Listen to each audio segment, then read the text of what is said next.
हरे कृष्ण कृष्ण कृष्ण हरे हरे, हरे राम राम राम हरे हरे। राधे राधे। नमस्कार भक्तबृंद, आजकेर पर्वे जानबो श्री श्री सत्यनारायण पुजोर नियम की, এই পুজো করতে কি কি উপকরণ লাগে, কখন এই পুজো করা হয় এবং কেন এই পুজো করা হয়, আসুন জেনে নিই আজকের পর্ব থেকে। সনাতন হিন্দু ধর্মের প্রধান দেবতা বিষ্ণু বা নারায়ণের একটি বিশেষ রূপ হলো সত্যনারায়ণ। আমাদের এই পশ্চিমবঙ্গ বাংলায় সত্যনারায়ণ সত্যপীর নামেও পরিচিত। সত্যনারায়ণের পাঁচালী এবং ব্রতকথা থেকে আমরা জানতে পারি সত্যনারায়ণ পীরের ছদ্মবেশ ধারণ করে নিজের পূজার প্রচলন করেছিলেন। গবেষকেরা বলে থাকেন বাংলার সত্যনারায়ণ সত্যপীর এই ধারণাটি হিন্দু মুসলিম সংস্কৃতির সংমিশ্রণেরই একটি ফল। মধ্যযুগে রচিত স্কন্দ পুরাণের আবক্ত খণ্ডের অন্তর্গত রেবা খণ্ডে সত্যনারায়ণ ব্রতের নিয়ম এবং মাহাত্ম্য বর্ণনা করা হয়েছে। বিষ্ণু এবং নারায়ণের মতনই শ্রী শ্রী সত্যনারায়ণও পীত বস্ত্র পরিধান করে আছেন। তিনি নীল বর্ণ, তার 4টি হাত অর্থাৎ তিনি চতুর্ভুজ, শঙ্খ চক্র গদা এবং পদ্মধারী। সত্যনারায়ণের পুজো হয়ে থাকে সন্ধেবেলা অর্থাৎ প্রদোষকালে। এই পুজোর জন্য ঘি, কলা, চালের গুঁড়ো বা ময়দা, চিনি অথবা গুড়, দুধ প্রভৃতির সংমিশ্রণে সিন্নি ভোগ দেওয়া হয় এবং এটি হলো সত্যনারায়ণ পুজোর প্রধান প্রসাদ। সনাতন হিন্দু ধর্মের গৃহস্থ বাড়িতে যে কোনো শুভ কাজ শুরুর পূর্বে সত্যনারায়ণের পুজো হয়ে থাকে। গৃহপ্রবেশ বা অন্নপ্রাশন বা বিবাহ যে কোনো শুভ অনুষ্ঠানের পূর্বে বলা হয় শ্রী শ্রী সত্যনারায়ণ বা সত্যপীর আমাদের শুভ কাজের সকল বাধা বিপত্তি থেকে আমাদের মুক্ত করবেন এবং আমাদের সংসারে সুখ সমৃদ্ধি বর্ষিত হবে। এই কারণেই সত্যনারায়ণের পুজো হয়ে থাকে প্রত্যেকটি গৃহস্থ বাড়িতে শুভ অনুষ্ঠানের পূর্বে। পঞ্জিকা অনুসারে জানা যায় সত্যনারায়ণের ব্রততে কোনো তিথি নক্ষত্রের নিষেধ নেই। যে কোনো ব্যক্তি প্রদোষকালে এই ব্রত করতে পারে। নারী পুরুষ কুমার কুমারী নির্বিশেষে সকলেই এই ব্রত করতে পারে। পূর্ণিমা বা সংক্রান্তি তিথিতে এই ব্রতের জন্য সবচেয়ে শুভ সময় বলা হয়।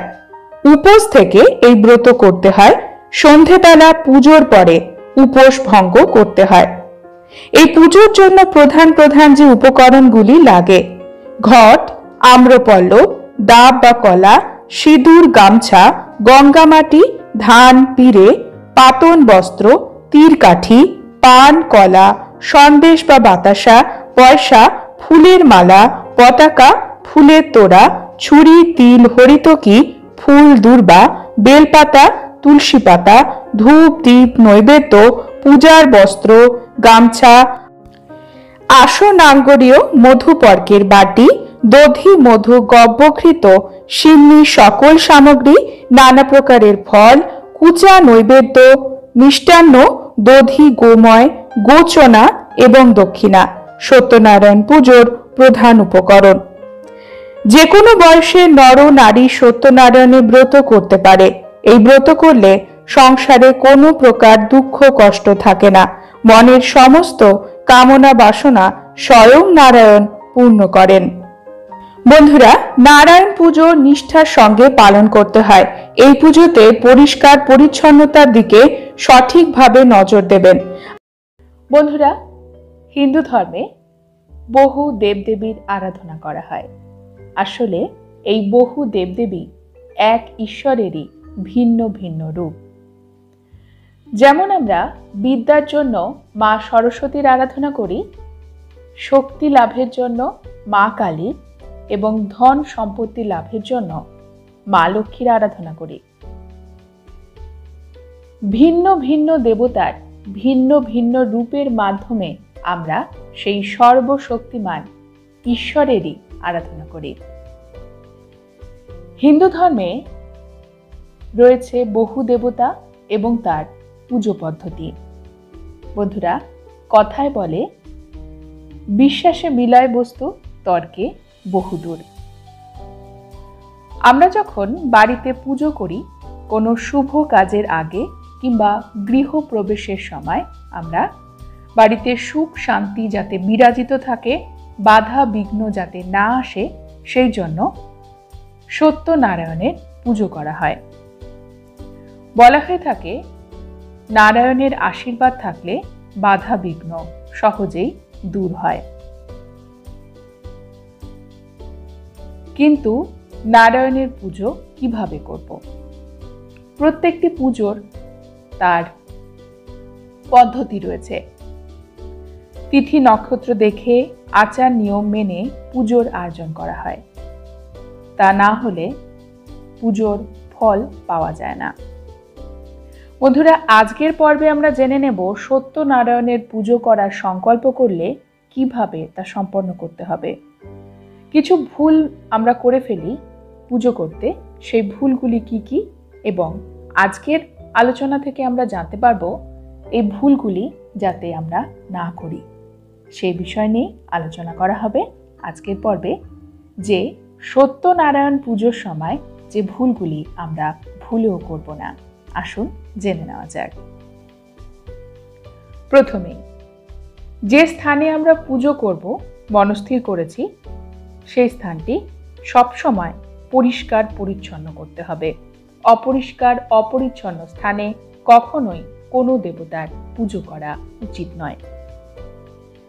তবে সত্যনারায়ণ পুজো করার জন্য সেই জায়গাটি আলপনা দিয়ে সাজানো হয়।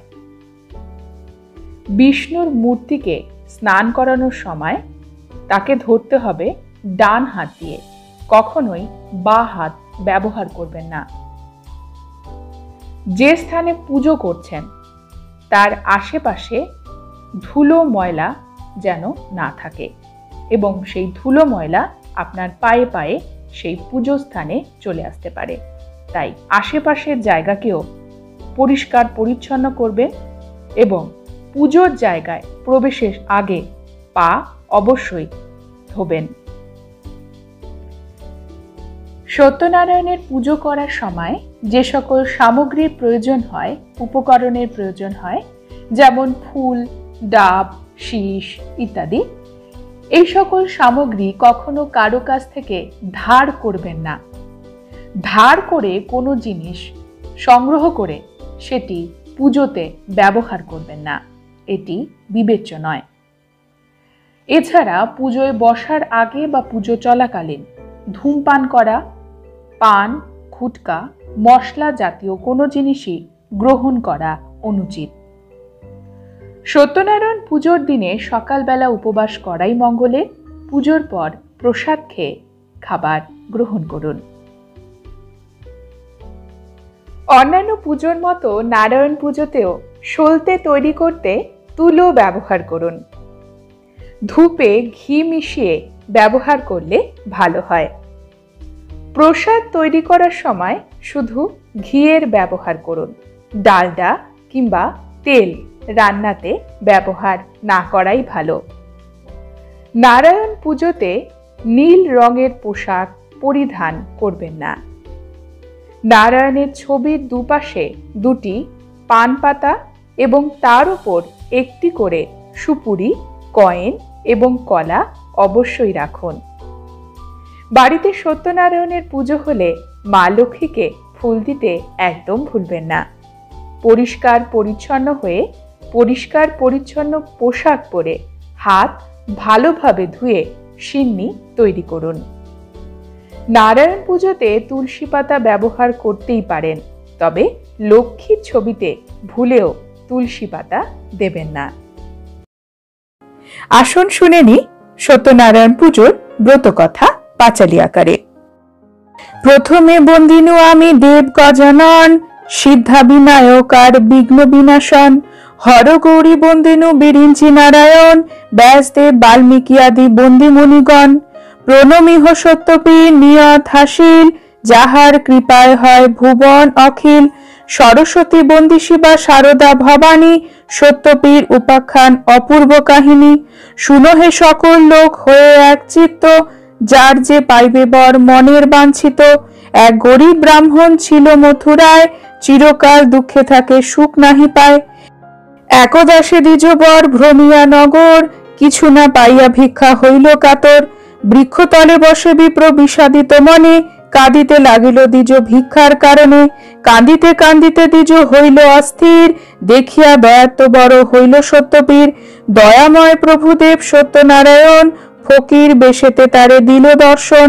বিপ্রে কহে নারায়ণ, শুনো মহাশয়, কি কারণে কাঁদো তুমি বসিয়া হেথায়? দ্বিজ বলে, কি হইবে বলিলে তোমায়? ফকির বলেন, বিপ্র ক্ষতি কি বাতায়? বিপ্র বলে, মাগিয়া ভিক্ষা আমি যাবৎ কাল খাই, আজ না পাইনু ভিক্ষা মিছামিছি যাই। ফকির বলিল, দ্বিজ যাও নিজ ঘরে, আমাদের করহ পূজা দুঃখ যাবে দূরে।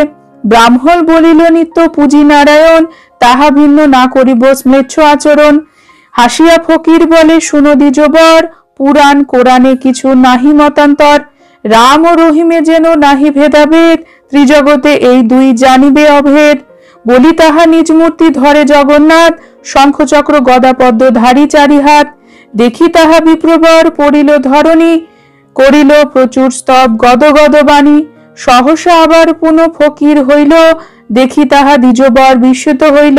ব্রাহ্মণ বলেন, প্রভু পূজিব তোমায়, পূজার পদ্ধতি কিবা বল হে আমায়। ফকির বলিল, তবে শুনো দ্বিজবর, পূজার পদ্ধতি তোমায় বলি অন্তঃপর। বলিতে লাগিল প্রভু ব্রাহ্মণের তরে, গম কিংবা ধান্যাদির আটা সোয়া সেরে, সোয়া ছড়া কলা করিবে আয়োজন, সোয়া গন্ডা গুবাকার পান সোয়াপন, সোয়া সেরে চিনি আর সোয়া ক্ষীর, তাহাতেই সন্তুষ্ট হই আমি সত্যপীর। চিনি আর ক্ষীর দিতে যার নাই শক্তি, দুধ আর গুড় দিয়ে করিবে ভক্তি। বসিবে সকল ভক্ত করি এক মন, এক মনে ভক্তি ভরে করিবে অর্চন। পূজা অন্তে ব্রত কথা শুনিবে যতনে, বিশুদ্ধ হইয়া পূজা শাস্ত্রের বিধানে। সত্যপীর বলি সবে মাথে দিবে হাত, নারায়ণ বলিয়া করিবে প্রণিপাত। প্রসাদ লইবে পরে শাস্ত্রের বিধান, সব কথা বলি হরি হইল অন্তর্ধান। ভক্তিভাবে দ্বিজ হয়ে অতি হরষিত, কিছু ভিক্ষা করি গৃহে হলো উপস্থিত। ব্রাহ্মণী শুনিয়া সবে হয়ে আনন্দিত, পূজা হেতু আয়োজন করে বিধিমতো। ভক্তি ভরে পূজে দ্বিজ নারায়ণ পদ, প্রভুর কৃপায় দ্বিজ লোভিল সম্পদ। কাঠুরিয়াগণ সবে বিস্ময় মানিল, ভক্তিভাবে ব্রাহ্মণের জিজ্ঞাসা করিল। ব্রাহ্মণ তাদের বলে বিধান সমস্ত, কাঠুরিয়া পুজিবারে হইল বড় ব্যস্ত। সিন্নি যে করিল তারা বিধি সহকারে, দুঃখ দূর হইল আনন্দ ঘরে ঘরে। তারপর সদানন্দ সাধু একজন, কাঠুরের সম্পদ দেখিয়া হৃষ্টমন, জিজ্ঞাসিয়া সব কথা জানিতে পারিল। শুনিয়া সাধুর মনে ভক্তি উপজিল। সাধু বলে, অপ্রতুল নাহি অন্য ধনে, এক কন্যা হেতু সদা দুঃখ হয় মনে। যদ্যপি আমার এক জনমে তনয়া, সত্যপীর পূজা করি আনন্দিত হইয়া। এত বলি গেল সাধু অঙ্গীকার করি, যথাকালে জন্মে কন্যা পরমা সুন্দরী। সত্যনারায়ণ পূজা সে সাধু ভুলিল, যথাকালে কন্যাটির বিবাহ যে দিল। অন্তঃপর সাজাইল সপ্তমধুকর, জামাতা সহিত সাধু চলিল সত্তর। দক্ষিণ পাটনে রাজার নাম কলানিধি, সেই রাজ্যে সদাগরে মিলাইল বিধি। রাজা সম্ভসিয়া থাকে তরণী চাপিয়া, প্রমাদ ঘটিল তার সিন্নি নাহি দিয়া। রাজার ভাণ্ডারে মাঝে ধনাদি যা ছিল, রাত্রিতে আসিয়া সাধু তরিপূর্ণ হলো। ছল পেয়ে রাজা তার সব লুট করে, শ্বশুর জামাতা লয়ে রাখে কারাগারে। রাজা দেশে কোটালে তারে কাটিবারে যায়, পাত্র অনুরোধে তারা প্রাণ ফিরে পায়। বন্দী থাকে কারাগারে শ্বশুর জামাই, কি কহিব উভয়ের দুঃখ সীমা নাই। শুনো হে মহারাজ আমার বচন, কলিকালে পূজ্য আমি সত্যনারায়ণ। সদাগর দুইজন শ্বশুর জামাই, বিনা দোষে বন্দী আছে তোমারে জানাই। প্রভাত হইলে তুমি দুই সদাগারে, 10 গুণ ধন তুমি দানিবে তাদেরে। এই বলি ধরিলেন আপন মূরতি, স্বপ্ন দেখি চমকিয়া উঠিল নিপৃতি।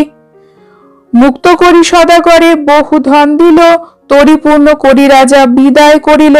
বুঝিতে সাধুর মন সত্যনারায়ণ, ফকিরের বেশে পথে দিল দর্শন।